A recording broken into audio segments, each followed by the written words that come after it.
Hello, this is China Gateway 360. Practical market entry, company setup, compliance, supply chain, and investment intelligence for companies entering China. Today, we're diving straight into the brand new July 2026 Tianjin Free Trade Zone negative list for cross-border data transfer. For foreign enterprises, this is the most significant milestone for data compliance since the Data Security Act rolled out back in 2021. This represents a fundamental paradigm shift. In the past, companies were forced to navigate a high-barrier positive list system. Now, the Tianjin FTZ is pivoting to a negative list approach. What this means in practice is that if your data isn't explicitly on that list, you get default market access. Your information can just flow across borders smoothly.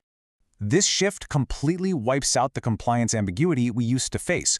When you contrast the 2021 to 2025 era of universal assessments with this new 2026 pilot, the difference is night and day. We're moving away from mandatory self-assessments for every single transfer. Instead, we now have an everything permitted unless listed framework. That creates a massive shift in the burden of proof. If it's not on the list, you simply don't need prior government approval. So what actually is restricted?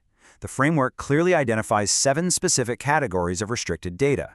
For foreign companies, the big ones to watch are Chinese citizen personal information exceeding specific volume thresholds, sensitive clinical trial health data with over 10,000 records, and telecom user data. Now, if you are handling these specific items, you still need to conduct those standard cybersecurity self-assessments. But here is the absolute most critical takeaway from this briefing: 90%. Because of this new negative list, 90% of routine cross-border data flows are now entirely unrestricted for most manufacturing wholly foreign-owned enterprises. We can break these exemptions down into 3 specific pillars: general commercial data like procurement and supplier records, logistics tracking information, and daily HR info, such as employee directories for under 1,000 individuals, are now completely exempt from prior approval. You can just transfer them. And the return on investment here is incredible.